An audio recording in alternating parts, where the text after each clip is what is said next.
अस्सलामुअलैकुम, hello everyone. हमने worksheet number 28 की थी, उसका हमने फर्स्ट केस किया था जिसमें हमने वस्ती नुक्ते मिड पॉइंट्स के बारे में पढ़ा था और क्वेश्चन सॉल्व किया था। अब हम करेंगे केस 2। वर्कशीट नंबर 28 का ही है केस नंबर 2। इस केस नंबर 2 में आप ट्राइसेक्शन फार्मूला पढ़ेंगे। देखिए आपके एक कता ख़त है, एक ए बी है आपकी।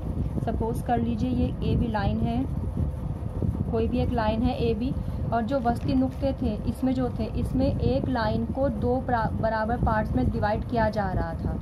एक लाइन को दो पार्ट्स में डिवाइड किया जा रहा था बराबर बराबर। यहाँ पे एक लाइन को 3 पार्ट्स में बराबर बराबर डिवाइड किया जा रहा है। तो मैंने इसको नाम दे दिया P, इसको नाम दे दिया Q। ठीक है। ट्रांजैक्शन में क्या होता है, जो AP है वो किसके बराबर है, AP किसके बराबर है आपका PQ के, और PQ किसके बराबर है QB के। यानी तीनों ही पार्ट्स आपस में इक्वल हैं। क्या है आपके, AP किसके बराबर है PQ के, और PQ किसके बराबर है आपका QB के। यानी तीनों पार्ट्स आपके क्या हैं, आपस में बराबर हैं। ट्राइजेक्शन, ट्राई मतलब तीन, मतलब हमने वस्ती नुक्ता मिड पॉइंट वाला कब करा, जब आपका 2 पॉइंट्स होते थे। एक ये साइड हो गई आपकी, एक ये साइड हो गई। एक पॉइंट जब उसको 2 भागों में डिवाइड करता था, बराबर भागों में। अब यहाँ पे आपके पास 2 पॉइंट हैं, तो 2 पॉइंट इस लाइन को 3 पार्ट्स में डिवाइड कर रहे हैं। किस तरह कर रहे हैं कि AP बराबर PQ बराबर QB, मीन्स जो आपके तीनों पॉइंट्स हैं वो आपके बराबर हैं। अब हम उससे जो रिलेटेड है क्वेश्चंस वो पढ़ेंगे। तो उसने बोला है find the coordinates of the points of trisection P and Q of the line segment joining A 4,1 and B 2,3। उस कता ख़त के नुक्ते तशलीश ट्राइसेक्शन के नुक्तसात मालूम कीजिए जिसके सिरे के नुक्ते B 2,3 और A 4,1 हैं। तो डायग्राम मैंने यहाँ बनाया हुआ है, इसी डायग्राम को हम कर देते हैं। तो यहाँ पे A क्या है 4,1 है, इसके नुक्ते 4,1, और B क्या है 2,3, इसके नुक्ते 2,3 हैं। और मुझे P और Q यानी इसके नुक्ते निकालने हैं। तो जिसके नुक्ते निकालने हैं उसे X और Y लेते हैं। तो पहले P का निकाल लेते हैं। तो P को पहले मैंने यहाँ पे X और Y ले लिया, और Q को भूल जाओ। मतलब इस डायग्राम को दोबारा ऐसे बनाओ। देखो ये दो तरह से बनेगा। ये पहला तो मेरा डायग्राम ऐसे बनेगा। देखिए मैं बताती हूँ आपको। ये आपने एक पॉइंट लिया, ये एक पॉइंट लिया। देखिए A और B तो आपको लेना ही है हर हाल में, क्योंकि A और B जो है वो तो आपका एंड पॉइंट्स हैं, सिरे के पॉइंट्स हैं, उनको तो लेना ही पड़ेगा आपको। आपने यहाँ पे P मान लिया, P के नुक्ते मान लिए X और Y। अभी Q को भूल जाओ, अभी एक एक करके निकालेंगे। पहले हम P के नुक्ते निकालेंगे, फिर हम Q के नुक्ते निकालेंगे, क्योंकि P और Q दोनों के नुक्ते एक साथ नहीं निकल सकते। ठीक है। तो पहले आप P के नुक्ते निकालो, फिर आप Q के नुक्ते निकालना। तो पहले इसलिए मैंने इस डायग्राम को यहाँ ऐसे बनाया कि पहले मैंने P के नुक्ते निकाले। अब जो मैं अगला डायग्राम बनाऊंगी उसमें मैं Q के नुक्ते निकालूंगी।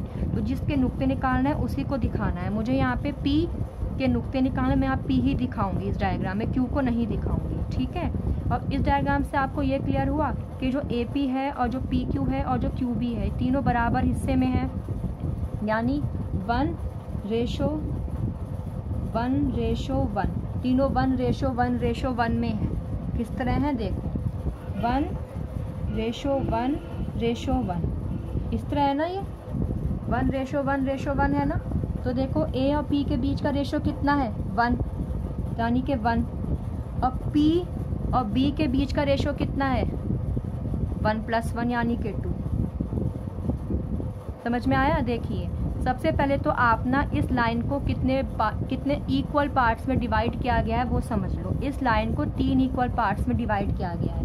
पहले ये A से P है, 1 रेशो आ गया इसका। फिर P से Q है, इसका भी 1 रेशो आ गया। और फिर Q से B है, इसका 1 मीन्स 1:1:1 में डिवाइड किया गया है। इक्वल है ना, इसलिए 1 रेशो, इसलिए हमने तीनों के रेशो 1:1 लिए हैं। ठीक है। अगर 2 पार्ट्स में होता, अगर 2 इक्वल पार्ट, तो हम फिर वहाँ पे 1:1 लेते। अगर 2 इक्वल पार्ट्स में होता तो हम 1:1 लेते, और अगर 4 इक्वल पार्ट्स में होता तो हम 1:1:1:1 लेते। जितने भी पार्ट्स हैं उतनी ही बार आप 1 रेशो में लोगे। अच्छा 1 ही क्यों लोगे, क्योंकि इक्वल पार्ट्स हैं, बराबर पार्ट्स है, इसलिए 1:1 ले रहे हैं हम यहाँ पे। ठीक है। तो जब मैंने ए और पी का रेशो लिया तो 1 ही आया। लेकिन जब मैं पी से बी तक गई तो पहले मुझे पी से बी जाने के लिए पहले पी से क्यू का 1 और फिर क्यू से बी का 1, मीन्स 1 और 1 दोनों को प्लस करना पड़ेगा। तो डिस्टेंस है ना आपका, देखो पी से क्यू तक 1 रेशो और क्यू से बी तक 1 रेशो। जब मुझे पी से बी जाना है तो मैं कैसे जाऊँगी, पहले मैं यहाँ तक जाऊँगी, इसका 1 लूँगी, फिर यहाँ तक आऊँगी, इसका 1 लूँगी, 2 बन जाएगा ना। तो यहाँ पे इसलिए मैं 2 रेशो लिख दी। अब देखो गिवन लिख लेते हैं। यहाँ पे गिवन क्या लिखते हैं, x1 कितना है मेरा 4 और y1 कितना है मेरा 1 और x2 कितना है मेरा 2 और y2 कितना है मेरा 3 और मेरा m1 कितना है, मतलब पहले का रेशो 1 और m2 कितना है मेरा 2। ये सब मैंने गिवन लिख ली यहाँ पे। अब आपको सेक्शन फॉर्मूला लगाना है। सेक्शन फार्मूला आपको पता है, बीच वाला पॉइंट एक्स वाई के किसके बराबर होता है, आपको पता है m1 plus m2 comma m1 plus m2 m1 plus m2 m1 plus m2। अब चूँकि पहला वाला x के बराबर होता है तो यहाँ पे क्या लिखेंगे, m1 के साथ x2 मल्टीप्लाई और m2 के साथ x1 मल्टीप्लाई, m1 के साथ y2 मल्टीप्लाई और m2 के साथ y1 मल्टीप्लाई। ये आपका सेक्शन फार्मूला है।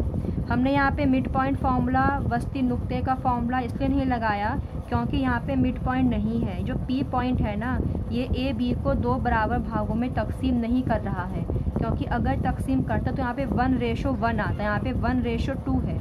इसका मतलब ये हुआ कि इसका एक हिस्सा और इसके 2 हिस्से, ठीक है। तो अगर ये दोनों बराबर होते तो फिर हम यहाँ पे मिड पॉइंट लगाते, मिड पॉइंट फार्मूला लगाते। अब यहाँ पे आपको x और y बीच का निकालना है, तो x, y, तो यहाँ पे x2 कितना है आपका 2 है और m1 कितना है 1 है, प्लस m2 कितना है 2 है और x1 कितना है 4 है, whole upon m1 plus m2 means 2 और 1 3। फिर यहाँ पे y2, यहाँ पे y2 कितना है, y2 आपका 3 है, m1 कितना है 1 है, m2 कितना है 2 है, y1 कितना है 1 है। यहाँ पे लिख लोगे तो फ़ायदे में रहोगे, वरना हमेशा कंफ्यूज होगे कौन सा क्या था। और ये आपका 3 आ गया, 2 एकम 2, 4 दूनी 8 और ये 3, 3 एकम 3, 2 एकम 2 और ये 3, 8 9 10 और ये 3, 3 2 5 और ये आपका कितना आ गया 3 आ गया, ठीक है। पी के नुक्ते आ गए आपके, किसके आ गए, पी के नुक्ते आ गए। यानी पी की जगह क्या लिखा जाएगा, 10/3 फिर 5/3, ये पी के नुक्ते आ गए, ठीक है। उसने यही तो कहा है, उसने कहा है find the coordinates of points of transaction P and Q. तो पी के नुक्ते आ गए, मेरा पहला आंसर तो ये आ गया इसका मतलब, ठीक है। पहला आंसर ये आ गया, ये मेरे पी के नुक्ते आ गए, पी के नुक्ते आ गए। अब मैं यहाँ पे क्यू के नुक्ते निकालूंगी। अब क्यू के नुक्तों के लिए फिर मुझे यहाँ पे क्या करना पड़ेगा, फिर से मुझे यहाँ पे एक डायग्राम बनाना पड़ेगा, एक लाइन बनानी पड़ेगी। और मैंने आपको बताया था कि जब मैं क्यू के नुक्ते निकालूंगी तो मैं पी नहीं लूँगी और जब मैं यहाँ पे पी के नुक्ते निकाले तो यहाँ पे मैंने क्यू नहीं लिया। तो मेरे पास ए कितना है 4:1 और बी कितना है मेरे पास 2, अब मैं यहाँ पे क्यू लूँगी। क्यू के नुक्ते मुझे निकालने हैं, तो अब मैंने क्यू को एक्स वाई ले लिया। जिसके भी नुक्ते निकालने होते हैं, बीच में कोई पॉइंट अगर हो तो उसके हमेशा एक्स वाई लेते हैं। अगर ए के निकालने हैं तो उसके x1 y1 लेंगे इसके नुक्ते, और अगर बी के निकालने हैं, मीन्स अगर एंड पॉइंट्स के निकालने, अगर एंड पॉइंट्स के निकालने तो पहले वाले एंड के हमेशा x1 y1 लेंगे और बाद वाले एंड के हमेशा x2 y2 लेंगे। लेकिन अगर बीच में कहीं भी है तो हम उसके हमेशा x और y ही लेते हैं, ठीक है। अब मेरे पास ये आ गया। अब फिर डायग्राम से आप देखिए, यहाँ पे फिर डायग्राम आपको याद होगा, ए से पी तक तो मेरे पास 1 रेशो था, ठीक है, और P से B तक 1+1 था। अब यहाँ पे देखिए आप, अब मेरी डायग्राम यहाँ देखिए, ये मेरे पास A है और ये मेरे पास Q है। तो A से Q तक कितने रेशो है, 1+1 यानी कि 2 रेशो, और Q से B तक 1 रेशो, तो अब 2:1 आ गया। अब जब मैं इसमें गिवन लिखूँगी तो मेरे पास x1 4 आएगा और x2 मेरे पास 2 आएगा और y1 मेरे पास 1 आएगा और y2 मेरे पास 3 आएगा और m1 मेरे पास, ये m1 है क्योंकि स्टार्टिंग का है तो m1 होगा, ये m2 होगा और मेरे पास m2 1 आएगा। ये सब मेरे पास आ गया। अब आप ये सेक्शन फार्मूला लिख लीजिए।